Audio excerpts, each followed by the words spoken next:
Okay, we're back. We're live at 5 here on the Monday, and we're here with Russell, Will Rodgers. We're going to find out more about the Will Rodgers part of that. He's the principal of Pacific Rim Business Consulting. Consultants, indeed. And we're going to talk about business consulting here in Hawaii, and we're going to call this show In Community Matters because they do, or it does. Community Matters. It does. Okay? We're going to call it Go for Broker. Sounds wonderful. Nice to see you, Jane. Thank you very much. Nice to see you. It's been a while, Russell. Been a bit, but Great to have you in the look studio. well. You look very well. Thank you. You look well, too. And you sound well. Well, thank you very much. In the way of introduction, among other things, Russ is a radio guy. Well, a long time ago, about 13 years old, I walked out of the bedroom early one morning and my mom said, "Your voice changed." And I think that was probably the beginning. Other than that, it's been around for many, many years. And you've done radio broadcasting in a number of places, too. I have. It was fun. Started in college at WKME Radio, Shaw Hall, Michigan State University.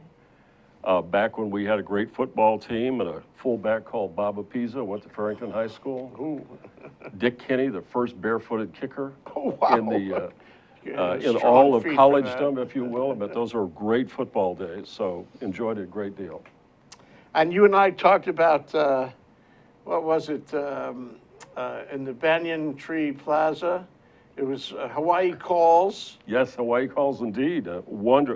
A show that lives in infamy, literally. I mean, it was one of the things that people, actually worldwide, it was pretty much concentrated on the mainland, but it was the kind of stamp of Hawaii at the time when radio was at its absolute peak. People enjoyed it forever, and if we had something similar come back, that would be wonderful as well. Well, I feel that one day it would come back, and when we talked about it, I went and I looked to see whether Hawaii Calls was an available domain name. No such luck. No such luck.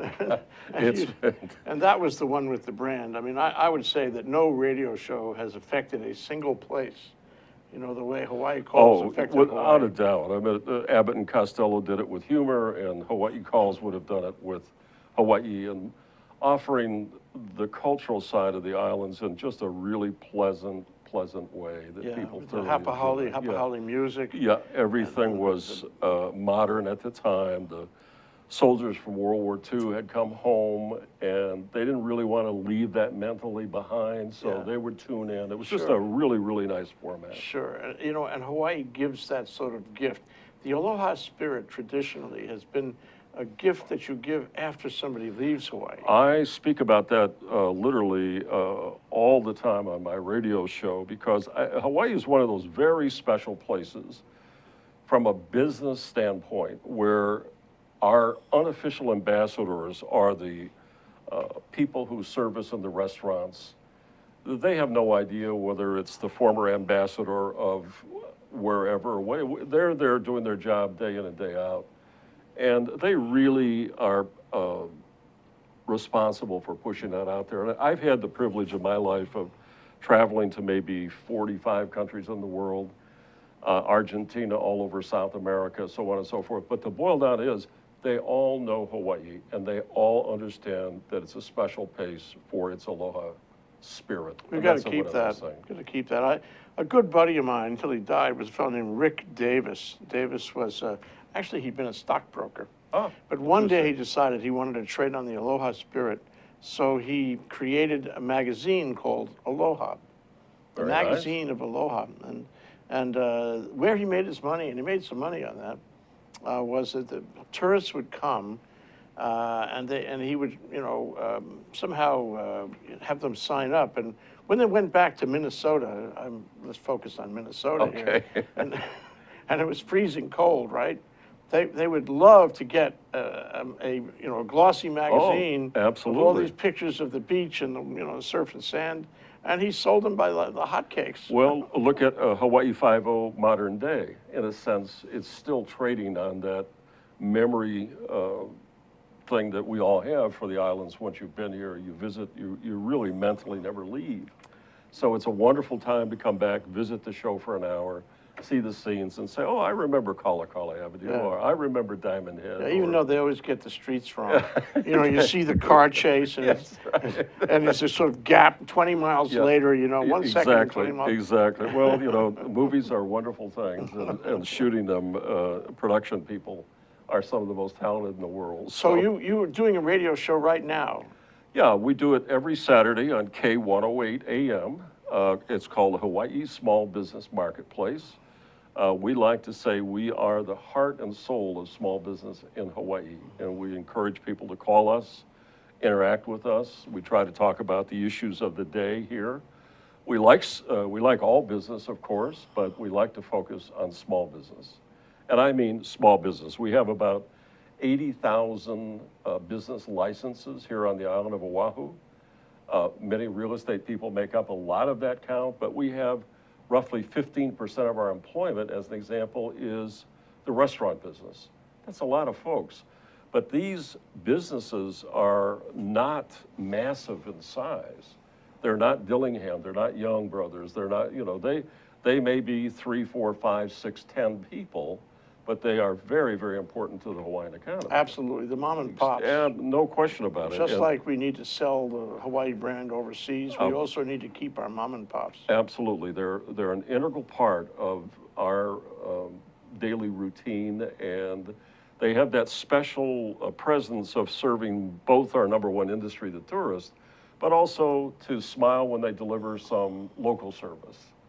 And that's quite different. I've been in some places in the world where you could say they're somewhat the same, but it's something very special here on the island. We have to hold on to it. Yes, you know? absolutely have to hold on to it. Not that it's directly apropos, but in the morning paper, there's a story about a federal program that funds agriculture.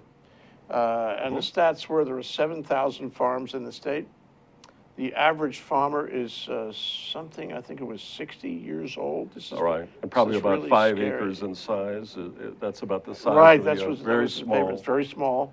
And right now, this program is doing some 30 people, 30 families or recent graduates from UH who studied something in agriculture, and it hopes to do another 30. And I'm saying, is that enough to keep up, you know, with the diminution of farms by virtue of the retirement or death of these, 7,000? Very difficult. farmers. I mean, 90% of our food is imported, 90%. Yeah. Every time we take 1 percentile away from that, it has a snowball effect in the Hawaiian economy. So small farms are just as important as any other small business, and they probably provide actually more per capita employment than a lot of other types of businesses. The state of Hawaii does have a student to farm program, as a matter of fact. Yeah. If anyone's interested. It's part of that Yeah, article. it's all part of that continuum that has to start at the local level and move all the way up to the federal level. Yes, right. I was born and raised on a farm, and we considered our Not farm in to be Minnesota, small. not No, in- in Michigan. Michigan. It's So not too we still far. know where it's cold, but Right, okay. the farm I was born and raised on was 80 acres, and that was considered fairly small. Yeah. That simply would be a magnificent farm here. So We have a long way to go before we take these mom and pop or, single proprietor farms or maybe husband and wife farms and move them into large acreage. Because why? Because land is so expensive. Oh, absolutely. Even farmland, and you have to accumulate capital. Well, we have a conundrum always of development versus farms. About the Eva Plain, for example, was our farm territory for years, and now it's been virtually enveloped by development. But there's some unique things going on. The developer has a program out there where if you buy a home, build a home, and then agree to farm from the land, you will get special consideration. From the of doing for you. developer. Right. And we have things in farming that are also teaching us to grow vegetables on walls, if you will. I know there's And spices. Yeah, all kinds of things that may make more sense. Yeah. There's a movement toward Hawaii growing its own tea, as an example. We're starting to grow tea on the Big Island. No reason why we can't do And that. we should, because it's a diversified product. Again, it gives us the ability to get some dollars and put them here in our marketplace. Right, and we can associate the tea with Hawaii. People will, I don't think it'd be hard to do that association. No, People will no, say not at all. Hawaii tea, Hawaii Why not? famous for tea, macadamia nuts, tea, you know, Yeah, papaya, we all had, that. if you think about it, coffee is relatively new to the islands. Coffee too. In the middle 60s, it was here, but it really wasn't anything dominant. Now, Kona coffee and Hawaiian coffee in general, last time I was in Florida, I World went to class. Costco, and there it was on the shelves of Costco. Yeah. Hawaiian coffee. So we have the ability to do it. There's no question about Sure, it. sure.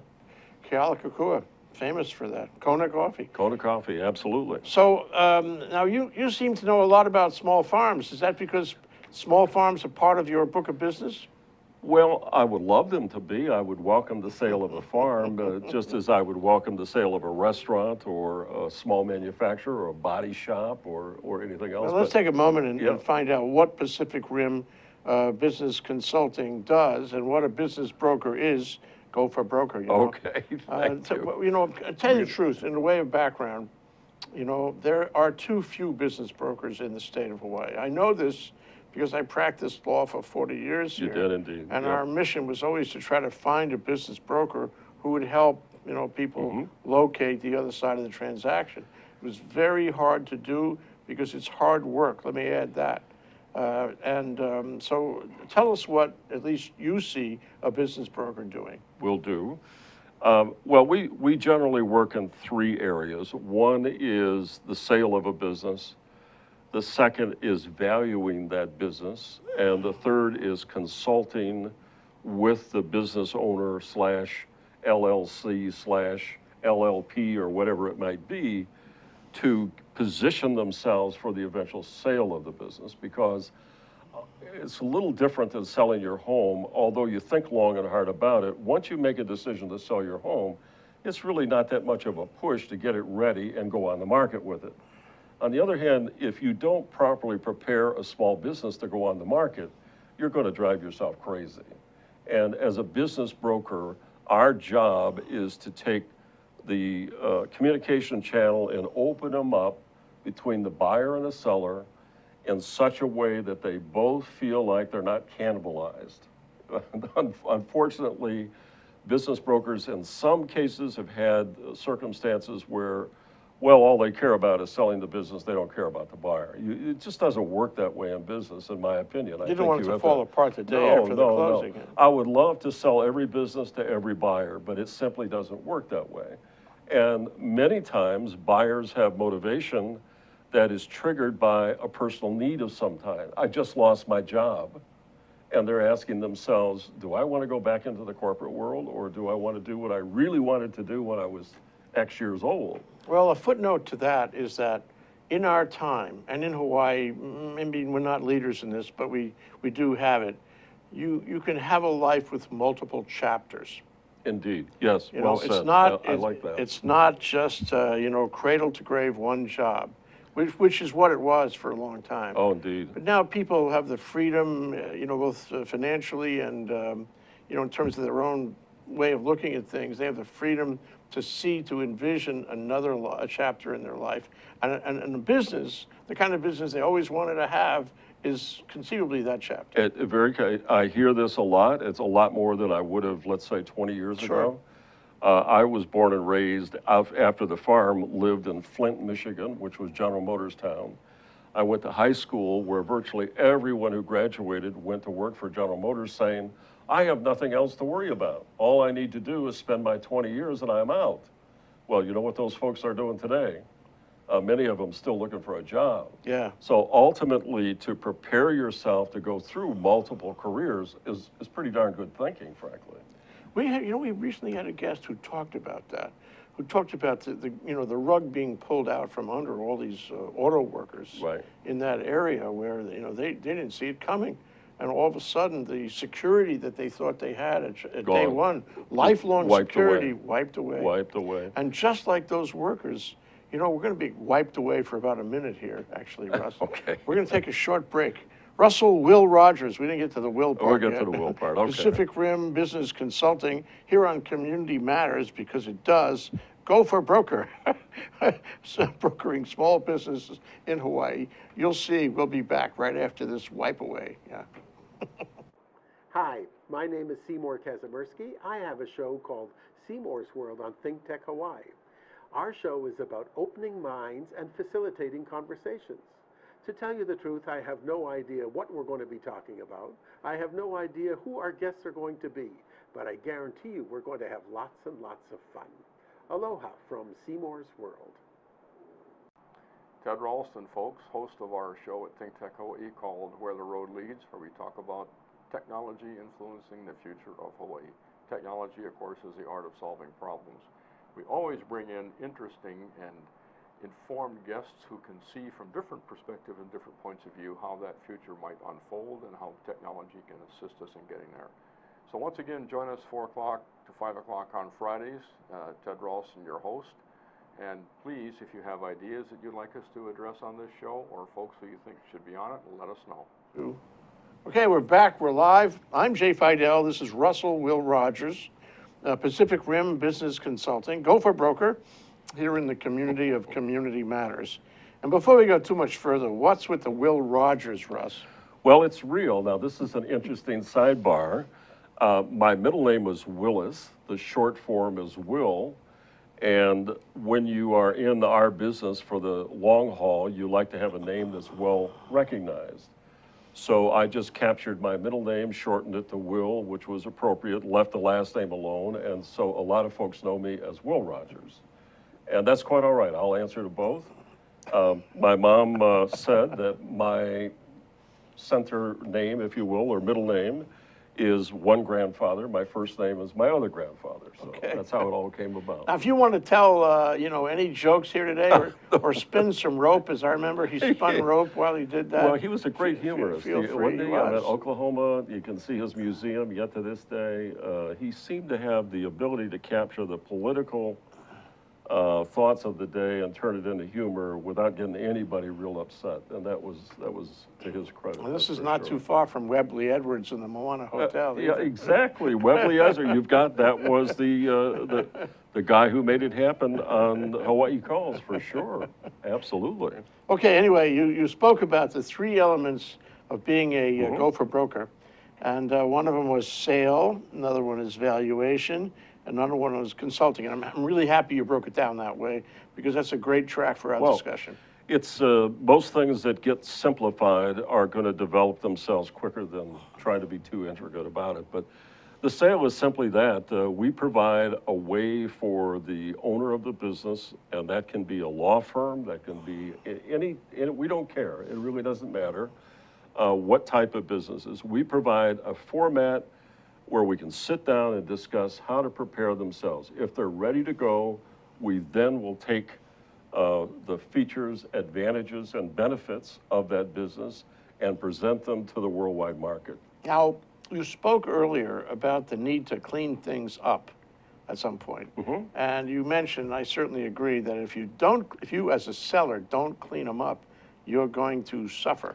Oh, it's in ways that are unimaginable because you'll have to pick them up under pressure later. So the question is, when this fellow comes to you or decides to sell his business, whatever way, is he already cleaned up, or do you have to clean him up after he decides? I would say the chances are probably 60-40 in favor of not being cleaned up. The majority of people really kind of have an idea what they think their business is worth, which, in all fairness, is usually wrong. And they think they're ready to go. And one of the first things I'll do is, may I see your profit and loss statements? And I'll glean through them pretty quickly, and I can tell with years of experience where they're coming from, what's going on. And to make a long story short, if their books are not in order, we have a real tough situation on our hands. We'll try to find value. Yeah, because if you can't prove value, you are never going to prove potential, and potential never gets a loan. So unfortunately, it's not going to happen. Loan by the buyer. Exactly. So you're not actually talking just to the buyer, you're talking to the buyer and the buyer's bank. And the buyer's bank, because the bank is not going to risk money unless they see a return on their investment. So that sale process starts there. Okay, so when you first talk to somebody, I guess one of the early questions is, are you shaped up? Yeah, And if you're not exactly. shaped up, we got to get you shaped up. Am I right about this? Before we go public on your Correct. business. Correct. Because otherwise you won't be prepared. Exactly. That's why the three things come to bear. And if we really look at it and see that there's a lot of work to be done, then the consulting side comes in pretty quickly, because I would say something like this to them: why don't you go ahead and put me on your payroll for 2 months, 3 months, 4 months, whatever it takes for us to get this together, because the result will be a tremendous benefit for you. Okay, getting it together, that's an interesting, it reminds me of one of the basic rules I see anyway, is that every business needs a website. No That question. is appealing to the Right, public. by and social media. Okay. Absolute. And every time you put a new website on a business, you wind up changing the business. Because the website, as you examine the business to build the website, you're improving the business. You're making the business conform with your ideal as no, reflected in the website. absolutely. Your website is your brochure of yesterday. Yeah, And if it is not current, if it's not active, if it's not up to date, these are all things that buyers will check. yeah. I had a circumstance just the other day with a buyer I'm going through, and I looked at the buyer seemed all together, et cetera. And then before I met them, I looked at their Facebook. Their Facebook didn't say they lived in Hawaii. It didn't say what they did.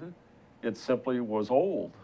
And my first piece of advice to that buyer was, get it up to date, because I guarantee you, when you go to the bank to borrow the money, the banker's going to look on your Facebook. And if you can't keep that kind of detail managed correctly, your character becomes questionable to them. Sure, They want payback. Sure. They don't want personality wins, so to speak. right. So it's got to be institutional to a certain It has extent. to be institutional, tell the story, and then obviously social media has brought the interactive phase.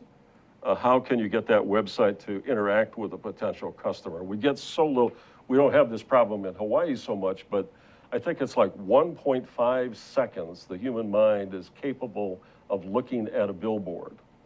One of the reasons radio is so popular here in Hawaii is because we don't have billboards. We are the verbal billboards, if you will. But if you don't get their attention immediately, the website can only act as a dormant brochure. But if you get them to do something, Anything. anything, pick up the phone, send me an email, read my newsletter, Sign up. read my blog, get upset at me and write back, any of those things, those are all good. Yeah, yeah. Absolutely. Now, what about the books and the records? That's got to fall in there somewhere too. Well, the first clue that's usually a problem is I do the books myself. That's a first clue. Now, if they graduated from the University of Hawaii with a degree in accounting, that's probably okay. But the one I like to hear is, I'll have to check with my bookkeeper, and that sounds better. Bookkeepers are very good at what they do most of the time. So ultimately, you want to make sure that the numbers are correct and that the chart of accounts is appropriate for that business. So there's a lot of things that have to be switched around. If you're in the restaurant business and you're using a chart of accounts in the tour business, the industry won't recognize that. Eventually, the lender who wants to lend you the money to buy the restaurant looks at this and says, gee, I thought this was a restaurant. You're showing me a tour company. So tell them what a chart of accounts is. Oh, chart of accounts is simply the roadmap that's used in accounting for you to identify the sales that come in and the expenses that go out, showing the net operating income before debt. Okay. It's the categories. Yeah, where the money Yeah, fits. it's the insurance you pay and the wages you pay your employees, the electricity bill. So if you had an item for linens, that would be a restaurant.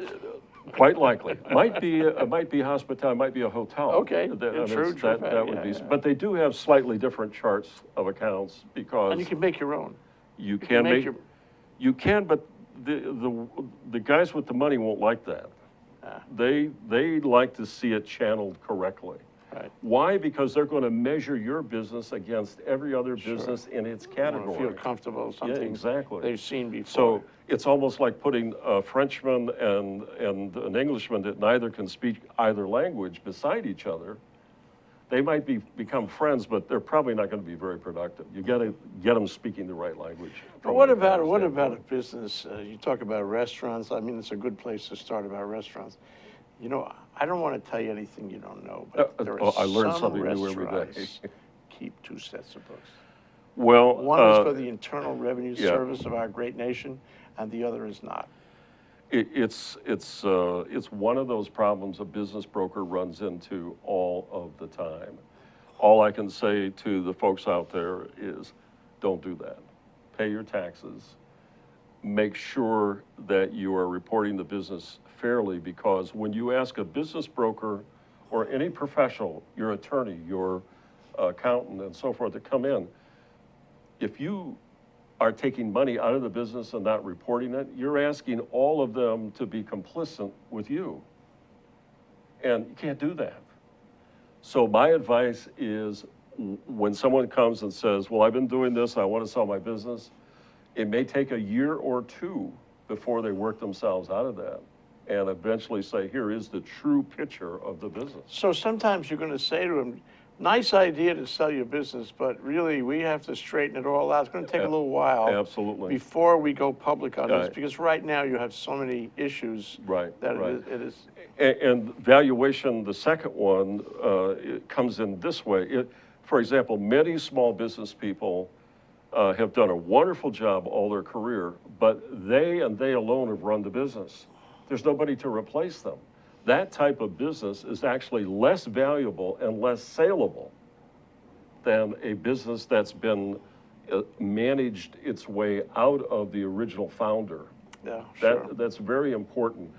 The other thing, two types of businesses that I sell, really, the industry sells, my whole domain, if you will. One is essentially selling a job. So going back to the people who lost their job, if you don't want to ever be fired again, start your own business. And if you like working with your hands and you're good at it and you can make money at it, you can go buy a business that will allow you to do that as long as you want to do it. And that's wonderful. The other type of business is a business that has an idea and can be transformed into scalability. And there are a couple of shows I love on television. One's called The Profit, for example, and another is called Bar Rescue, which is another one that's pretty interesting, as well as the Shark Tank. That's even more familiar. What you will hear them say all the time, is it scalable? And what they are really saying is, can we reproduce this over and over and over again? And if they can, it has a lot more value. Yeah, okay. So can you take one of those hands-on businesses and make it scalable? Is there a transformation possible? You can, but you have to be really dedicated to do it. You have to figure out what you do well and get rid of the things you don't do well. As much as they may be in the stable for the moment and making you a little bit of money, it's hard to throw away money. So ultimately, it takes some real tough dedication. But once you find something that you have found and created your own, as we would have said at our MBA program, your economic niche, protect it around from competition, and then duplicate it over and over again. It doesn't matter what type of business you're in. You should take your hands off absolutely. it. You have to become management, not labor. That's the whole objective. So I have another business that we're speaking of today, speaking about that today. They have learned how to make a certain type of food a very special way that's very popular. And they sell lots and lots and lots of that food, but they're really a small supermarket. They're at that point where they have to decide what's the best way to go here. Now, could the supermarket be sold and simply support a family, for example, or 2 or 3 people? Sure, it could be done. And that may be the job for life that everybody is looking for.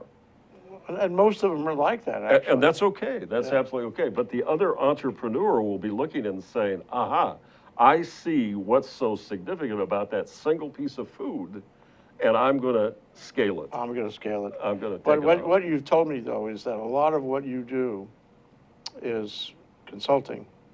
Much of it, because of that. Without necessarily getting to a sale, just building Yes, it yeah. better as a better business.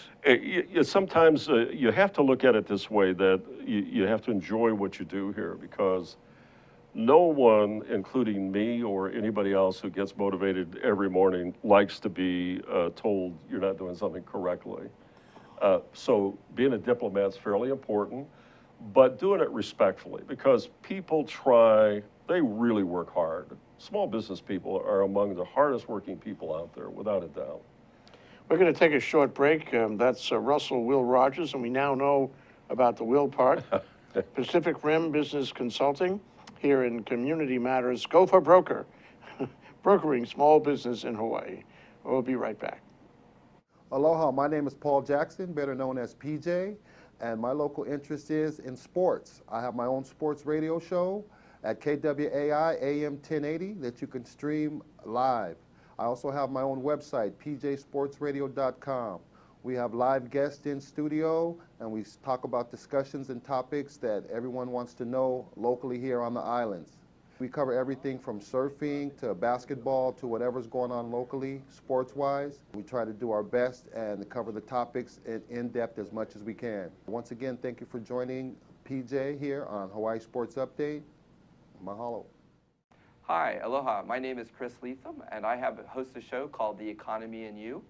The show plays every Wednesday at noon, and on my show, I bring on guests who are interested or working in the technology space. And so I'd like you to come and watch the show and learn with me about all the sort of exciting things that we're doing in Hawaii to build and grow our economy ecosystem. So I'd like to say aloha, and I look forward to seeing you on the show. Thank you. We're back. We're Monday. We're here with Russell Will Rodgers, Pacific Rim Business Consulting on Community Matters, because it does. Go for broker, brokering small business in Hawaii. Well, you know, in my career, I've seen a dynamic on small business here, and mom and pop business. I've seen them fold left and right. I've seen the old folks, you know, want the children to stay around Sure. and continue their life work, but the children have, no, they want to be brain surgeons in Minneapolis, Minnesota, and they don't want to hang around. And Yeah. so what happens is they leave and the thing collapses because the old folks can't handle it and they can't afford to have employees. So, you know, how do you deal with that? It's a big problem. It is a big problem, and it's not only here in Hawaii, it happens literally all over the country. I mean, we have what I call a brain drain from the younger people. They go away to college, they get a degree in business. But I must say from my experience, the degrees in business they earn are literally for Wall Street. They're not for Main Street. So the Here next or step, there or everywhere. virtually everywhere, because they're not entrepreneurial driven. There are few good programs that are, but mostly not. They're basically going to help you understand how a Wall Street company reacts and so forth. About 30% of the businesses that go on the market do sell. About 30% are passed on for some reason or another to friends, family, relatives of some kind. And about 30%, I know we're off about 10% here, but the remainder pretty much close the doors. And that's the unfortunate part. They don't really have to close the doors if they just prepare correctly. So what you're saying, this is really important, is very nearly every business can be shaped up and sold. Absolutely, absolutely. Absolutely no question about it. Why? Because the commonality of that chart of accounts we talked about before is very simple. I get so much money in at the top, I pay my expenses, so what's left over is my profit. Any banker will make a loan to someone who can show that you can then pay for the mortgage or the commercial loan and still have money left over for what they call your global credit or your global life. They'll do that deal. You know, sometimes you walk into local mom and pop businesses and you see an accumulation of junk. I mean, I'm Yep. sure it's the same in their homes. You know, they're just into accumulation and right. junk. And you look around and you say, how could this be a business? This has to be an extension of their personalities. And if anyone came in to try to make sense of this, or undoubtedly the paperwork behind Yeah, it, right. it would be virtually impossible. Don't you find some that are virtually impossible? Well, I'd be less than honest if I said they're all absolute, you know, knock them out of the ballpark for sure. I mean, life would be just too easy. But you do find some that are simply not going to be there. I can recall another specific example. Hawaii was probably the perpetrator of the food truck industry. Yes, I mean, we really have a distinction there. yes. I can remember in the middle 60s, seeing what we called at that time roach wagons. Unfortunately, no, I'm sorry to make that term. All at the Yeah, beaches. and everybody was going out there having this great lunch, and I had the lunch, and I said, this is not too bad. Well, that philosophy went to the mainland. And you see food trucks, you see them on TV and specialty shows and so forth. But I had someone who owns a very nice food truck here came to me and said, we want a franchise, which is another thing we do in our We should talk about consulting that process, today, you yeah. know. So by the time I shared with them what the franchise story was all about, we're not going to franchise. And unfortunately, lots of it was because when you take all that discombobulated information you're talking about, that years and years and years of accumulation, you have to be able to pull out the significant things, put them in a very structured environment, and then be able to teach that to someone else and then do it over and over and over again, i.e. scalability. Same thing. And the banker, also the banker. And the banker, exactly. So I guess we're at the point where we need to talk about valuation. And that is an art form that really very few people understand. I mean, I think you could walk into most accounting offices, they wouldn't know how to do it. They'd have to go read a book.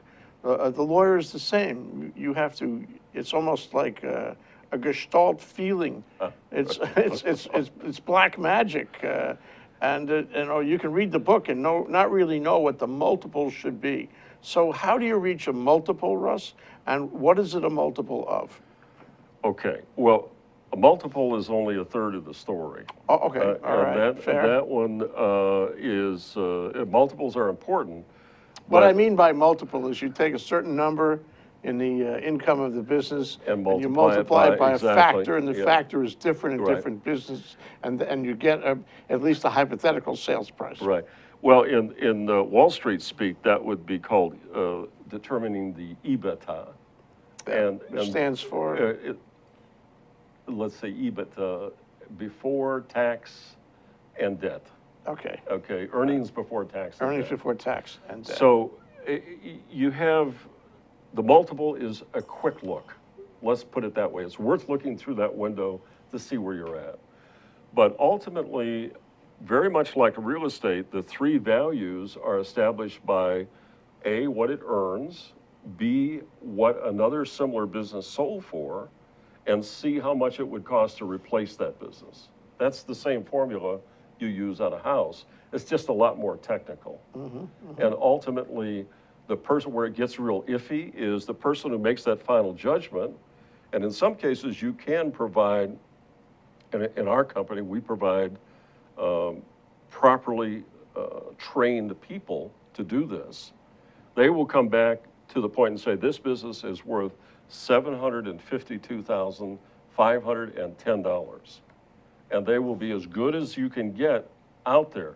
But the big question becomes, who is determining the weight of each of those one-third situations? Okay, 1/3 for the multiple, Yep. 1/3 for the Business that match, if you will, The- is a selling com- a comparable right, business. A comparable, correct. and 1/3 for A replacement. What if I started all over? start it all over again. This is really See, valuable. yeah, And so different weights for those different things. And the weights are, the professionals are paid to come up with the proper weight.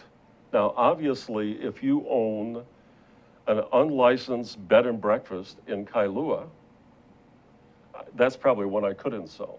Right. Even though it may, all the numbers might work and everything else, It's a breakaway. it's a gonna- breakaway. There's So no it's not gonna- sustainability to you it. can't make it, Yeah. can't make it And the work. buyer's gonna get it and it'll Right. fall apart. The same bed and breakfast on the Big Island might have a real value Yeah. because B&Bs are allowed there Yeah, and yeah, so yeah. forth. So, Yeah, you know, that's an example of some things that just don't work. So you say you can go out and, call somebody up and say, make me a valuation? Yes, yeah. Or is that a person like you, or is it some other Well, person? I organize it, get it ready to go into the, it's You like, give them the raw it's data. like the attorney, you want to be really prepared when you go see Jay Feidel's firm, because you're going to concentrate on what you see in the facts, and that will give your client the best return on their investment for your time and energy. So you're advocating. Yeah, advocating, yeah, very good way to You want look to at show it. them that it's really worth this much. Absolutely, And because when they do that, then we can come up with what we can have at the result of that is a true look from the seller's point of view and from the buyer's point of view. And guess what? The third-party banker will appreciate that as well. Although I will say the banker will require another one His before it's own. ever done. Yeah, his own, yeah, somebody exactly, who he exactly, customarily exactly. uses and who, maybe less enthusiastic, if you will. Very true. One of the significant things that's changing in the small business world today is that over 20, I think it's almost 25% of all financing inquiries now are coming in over the internet. And banks are fast becoming dinosaurs on the corner when it comes to this type of lending. You've probably seen the guy on television, Newtek. We spend up to $5 million and so forth. They're a very successful company, and they're literally phones ring off the hook. Well, it's the same thing in real estate. You value your house for $10 in 1 second. Yes. All you got to do is say where it is, and bang. Yeah, yeah, absolutely. Unless there's something totally not right about it. But in the business, you can turn over your records. You've got to talk about your income we'll and need your expenses. records, and they'll need to be organized correctly. So you need and- somebody like yeah. you to go there and say, not only am I telling you, that this is the income and expense, but I have credibility because you know me, and I've been doing this for a while. and I'm We not take a lot fooling of you. pride in that. We're not there to force them to do anything. We want to share Yeah. information that they will benefit from in the long run. I think that's really the critical step. So are there business valuators here? Yes. Or do you have to go on the web and get one on the mainland? No, we have a couple of people here that are very good at it. Ever and go very for a qualified. second opinion? You certainly can, and any good valuator would encourage it. Yeah. Just like any good appraiser would on your home. They've done it correctly. You can duplicate it for sure. Okay. You know what I didn't hear as a separate issue when you broke that down? I didn't hear anything about goodwill. Where does the goodwill fit in those 3 components? Well, it depends on the legal form that you're selling, first Sure. of all. So if we're selling a sole proprietorship, goodwill is inherent in the sale. So one of the things we have to do is make sure we're making the offer correctly. The LLC can have goodwill as well, but the eventual effect of goodwill is that it's a write-off in the future. So when your accountant gets the purchase and sees that your goodwill was valued at $250,000, that can be written off over a 7-year period. Right. I What you believe bought, that's you correct. bought that goodwill. Yeah, Right. Yeah. But in case of the goodwill, it's like, it's very subjective. Yes. And the best way to look at it is if I have a very nice little compact building on the corner and I look up and see the sign and the sign says McDonald's, and then all of a sudden I come by the next day and the McDonald's is gone, basically we've removed the goodwill. We know it's not going to have the same value, but we don't know how much. Yeah.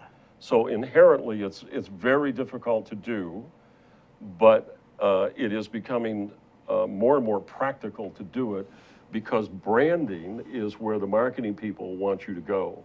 If it's going to be a business brokerage company, we want it to be Pacific Rim Business Consultants. That's goodwill. Yeah, that's goodwill, ultimately. Now, what's that worth? As many times as you can repeat it, it gets more and more valuable. Yeah. And ultimately, the accounting rules force the buyer and the seller to come to an agreement on what the goodwill is valued at. One last point, because we're almost out of time, and that is, all this, what you're dedicated to is the sale of relatively small businesses.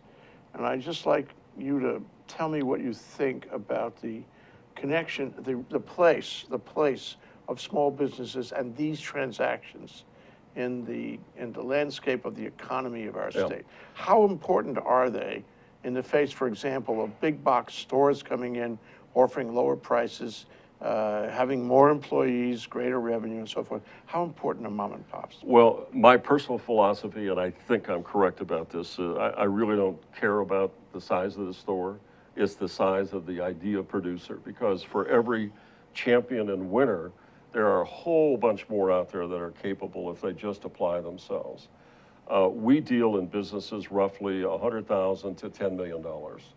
Above 10 million, then you get into the merger and acquisition side, which is a little more complicated, not that much more, but here in Hawaii, we probably would be up to 20 million, and then we're going to back off and go to an investment banker. Maybe that's a story for another show, talking about what an investment banker does. But ultimately, it shouldn't have any impact. It is not horrible that, in my view, that Target is opening tomorrow in Kailua. They're creating a lot of jobs, but those same people have the same, what we need is opportunity. Not necessarily worried about whether the jobs are there or not there. Opportunity will create jobs. Investment will create jobs. I would love, we could hear my opinions, for lack of another word, on private funds, which can be used to generate growth in the future and things like that. Capital private funds, which I think we do need here in Hawaii. That's a very important point. So those things are going to make good people with good intentions and good ideas will always survive and do well. Let's leave it there. That's Russell Will Rodgers, Pacific Rim Business Consulting. We only scratched the surface here in Community Matters. Go for broker, brokering small businesses in Hawaii. Very educational, but also leads to a whole new and expanded discussion, which we'll have to have some other time. Thank you, Jay. I appreciate your courtesy. Thank you, Russell.